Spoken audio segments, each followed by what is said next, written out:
Ya, terima kasih masih di arena politik, masih bersama keempat narasumber kita. Kita kan bicara gagasan, demokrasi, semuanya kita berhak untuk mengkritik ya.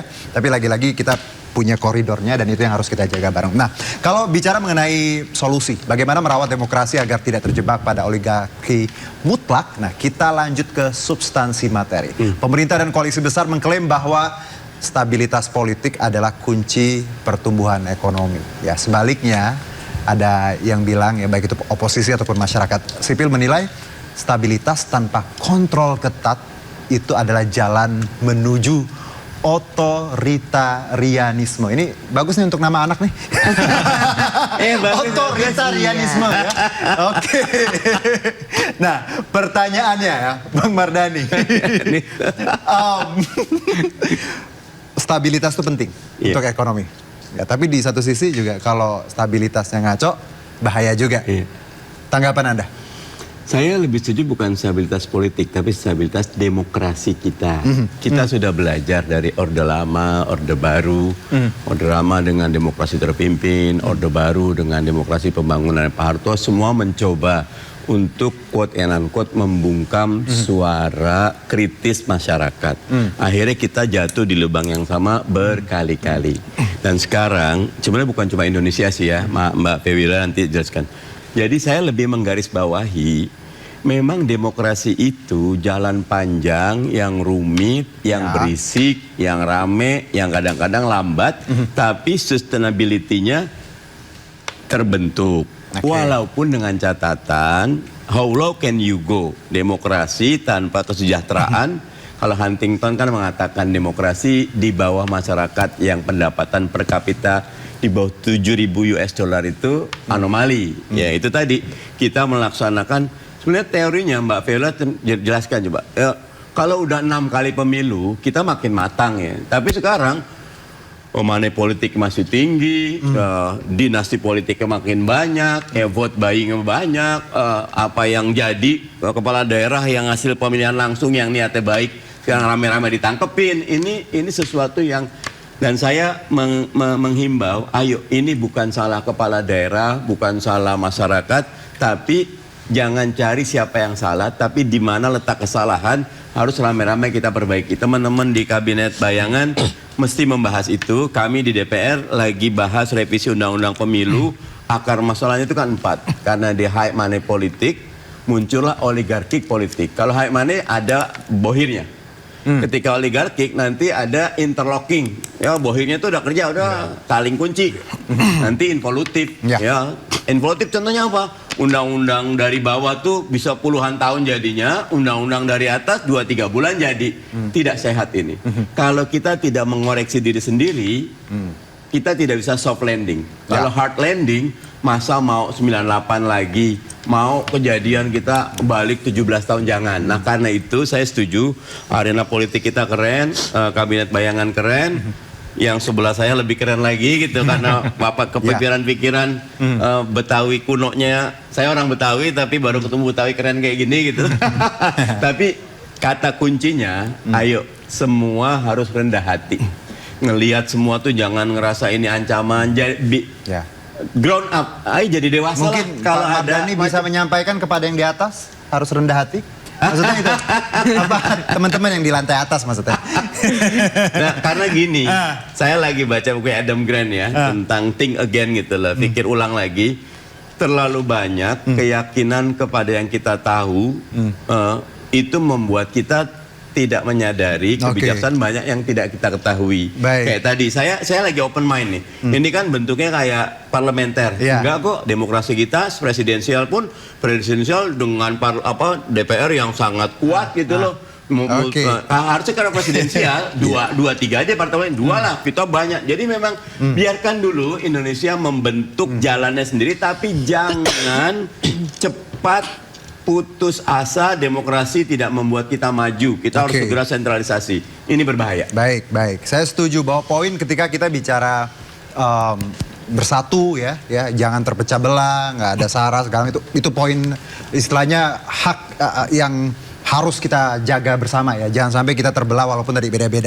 Nah, saya ke Mbak Viola. Mbak Viola, ketika kita bicara penyeimbang ya, ini kan bahwa DPR sudah ada gitu, jalannya seperti itu. Bang Mardhani itu sebenarnya kalau saya lihat ya, posisi beliau, gagasan beliau mirip lah dengan kita sebenarnya ya. Walaupun nggak semua teman-temannya juga mirip sama kita. Oke, Mbak Viola, Anda melihat bahwa instrumen penyeimbang seperti ini, seberapa penting di kondisi seperti ini? Penting atau penting banget atau ya yang penting ada? Sangat penting. Yang mau dituju itu dua sebetulnya, Mas. Satu, akuntabilitas. Jadi yang mau dituntut adalah akuntabilitas penyelenggara negara.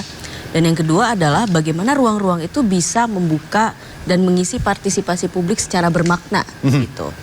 Nah, tentang akuntabilitas gitu, soal penyelenggara negara hari-hari ini, siapa sih yang tidak sedih dan sakit hati ketika misalnya teman-teman saya milenial dan Gen Z itu ditangkepin di demo tahun Agustus 2025 kemarin, ada 6.000 orang, 6.000 lebih yang bahkan tidak bystander saja bisa jadi korban gitu. Nah. Siapa yang tidak sedih ketika banyak anak-anak penerima makan bergizi gratis itu keracunan, 700 lebih orang. Siapa yang tidak sedih ketika tanah di Papua dianggap tanah kosong dan juga dibabat begitu. Itu adalah pertanyaan-pertanyaan tentang akuntabilitas yang mau dituntut oleh masyarakat gitu. Makanya membutuhkan kekuatan atau instrumen penyeimbang begitu.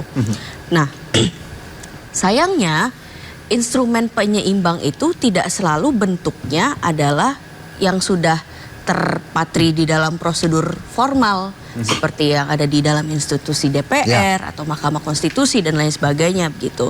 Nah, saya pikir kehadiran teman-teman kabinet bayangan ataupun antitesis yang lain itu jadi salah satu hal yang bisa mendorong citizen education juga. Bagaimana publik bisa mengimajinasikan bagaimana sih penyelenggara negara yang lebih pas untuk mengakomodasikan kepentingan-kepentingan publik dan juga pelayanan publik.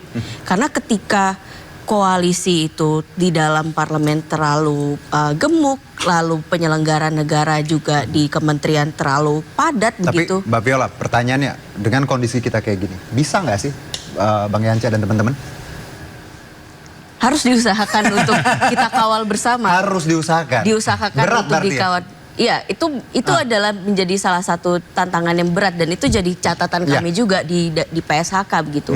Bahwa ruang-ruang partisipasi publik itu sangat sulit untuk diisi secara bermakna. Ancamannya banyak. Salah satu catatan kami adalah ancaman-ancaman hukum yang bisa mengkriminalisasi kelompok-kelompok yang kritis terhadap penyelenggara negara. Jadi memang tidak selalu mudah, tetapi perlu terus dikawal dan juga ditumbuhkan bersama-sama. Tidak hanya teman-teman yang berada di kabinet bayangan saja, tapi saya berharap juga kelompok-kelompok lain juga bisa melakukan hal yang serupa begitu. Karena sebenarnya kalau kita lihat ya kehadiran Bang Yance dan Bang Ferry dan lain-lain ya, Bang Mardhani, Pak Amir juga, bahwa bukan semata-mata karena tadi ada ketidaksesuaian atau tidak sama persepsi terhadap sesuatu, tapi memang ya itu juga yang publik rasakan ketika ya orang biasa tidak bisa ngomong karena nggak punya akses banyak, akhirnya ada praktisi yang mewakili. Jadi sebenarnya mereka ini juga suara rakyat juga, Pak Amir. Nah, kalau saya ke Pak Amir, bahwa Bang Yance dan teman-teman dari kabinet bayangan ini, Pak, bahwa mereka tuh ada di sini tuh tadi goalsnya untuk penyeimbang. Ya, sementara melihat kondisi sekarang, Pak Amir, mereka bisa maksimal nggak sih, Pak Amir, menurut Anda? Tadi ada yang menarik dari Pak Mardhani. Kita jangan hanya bertahan karena kita mengetahui satu hal. Padahal ada banyak hal yang kita tidak tahu.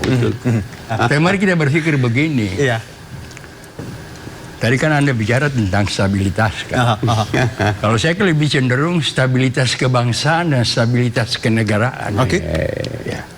Karena itu sangat ditentukan oleh apa? Mari kita baca alinea keempat dari pembukaan Undang-Undang Dasar 45. Melindungi segenap bangsa dan seluruh tumpah darah Indonesia, memajukan kesejahteraan umum, mencerdaskan kehidupan bangsa, dan melaksanakan perdamaian dunia yang abadi. Disitulah yang saya bilang, stabilitas kebangsaan dan kenegaraan ada di situ. Lalu ujung-ujungnya apa? Yang sudah menjadi aksioma bagi kita semua, bahwa jangan bertanya apa yang negara berikan kepada Anda, tapi bertanyalah apa yang dapat Anda berikan kepada negara. Saya kira demikian. Oke, Pak Amir. Baik, ini semangatnya ini sama semangatnya Bang Yance, bahwa kita nggak minta negara gimana-gimana, kita yang harus berbuat sekarang ya Bang. Bang, terakhir mungkin Bang Yance, bahwa ketika kita bicara mengenai ya tadi kabinet bayangan pro kontra, sebenarnya kalau kita lihat ya nggak terlalu kontra sih ya, narasumber kita juga melihat kehadiran Anda dan teman-teman. Tapi juga ada kekhawatiran misalnya publik misalnya, mungkin ya apakah ini gerakan-gerakan yang memang murni akan terus berada di tracknya, atau suatu saat bisa berubah karena tadi ya people change, you know, ya. Ada yang baik hari ini dapat uang, besok berubah deh gitu ya. Maksudnya ya teman-teman misalnya nih beliin makanan ya, besoknya lebih baik gitu kan. Anda melihat bahwa ada tendensi atau kemungkinan ini bagaimana kabinet bayangan ini menjamin semua asumsi liar dan negatif itu misalnya? Kalau saya mau respon soal stabilitas politik tadi ya. Sebenarnya kan menurut kami sekarang ini politik kita nggak stabil karena nggak ada check and balance gitu. Jadi ketiadaan check and balance itu sebenarnya bentuk instabilitas politik gitu. Oleh karena itu kita membutuhkan itu. Karena kalau tidak ada check and balance, yang ada adalah uncheck, nggak bisa diperiksa, unbalance juga nggak bisa dikendalikan juga. Nah, kita hendak memainkan peranan itu, tapi ini kan memang relatif baru ya, jadi kita pun juga sebenarnya sedang mencari bentuk yang paling tepat untuk mengagregasi kepentingan publik, termasuk juga membayangi, mengawasi kabinet di pemerintahan.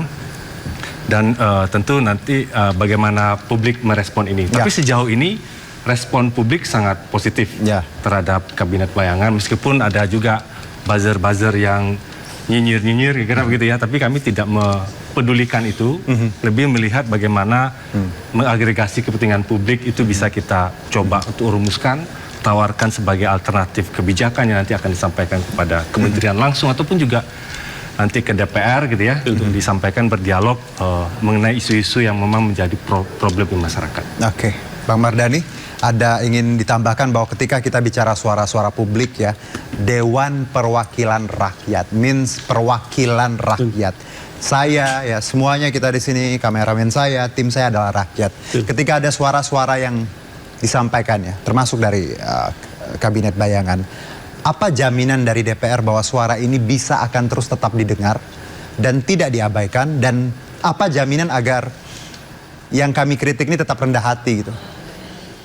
Kalau gini, DPR bisa saja mendengar semua, tetapi dalam bangunan sistem ketatanegaraan kita, satu orang presiden itu lebih besar, much more bigger, compare dengan 580 anggota DPR. Ya. Kita teriak apapun tadi, kepala negara sebagai kepala negara, kepala TNI, Polri, semua. Gitu. Paduka yang mulia ya.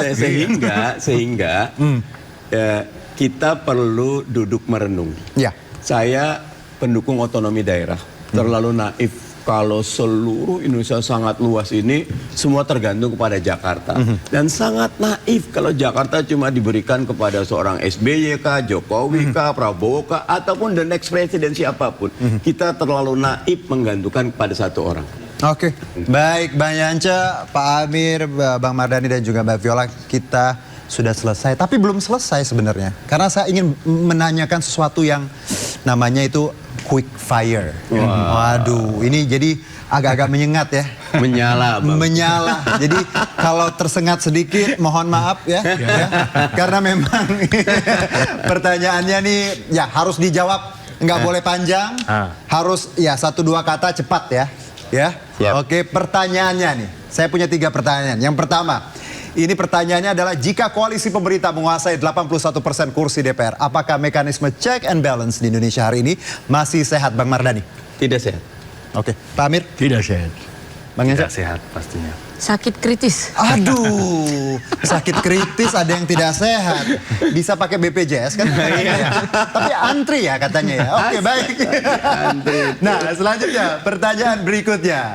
Nah, menurut Anda ya semua, akankah memperkuat demokrasi kalau kita bicara tadi kabinet bayangan, atau justru menciptakan dualisme politik? Pak Amir? Masih menjadi tanda tanya. Masih menjadi tanya-tanya, Bang Mardhani? Memperkuat kalau konsisten. Oke, Bang Yance? Ya, bantu kami untuk tetap konsisten. Oke, Mbak Viola. Memperkuat demokrasi dan menginspirasi. Oh, baik. Nah, ini pertanyaan terakhir ya.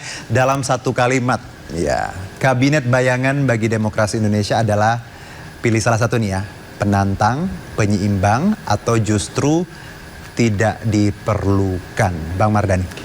Penyeimbang. Kenapa? Ya, dia bisa meluruskan kalau ada yang bengkok-bengkok. Oke, Pak Amir. Masih bersifat anomali karena tidak sesuai dengan sistem. Saya yang suka sekarang. Pak Amir ya. Kita berdiri aja kata Pak Amir ini anomali. Biasanya saya duduk Jun. Emang Pak lumayan berdiri sejam ya Bang Yance.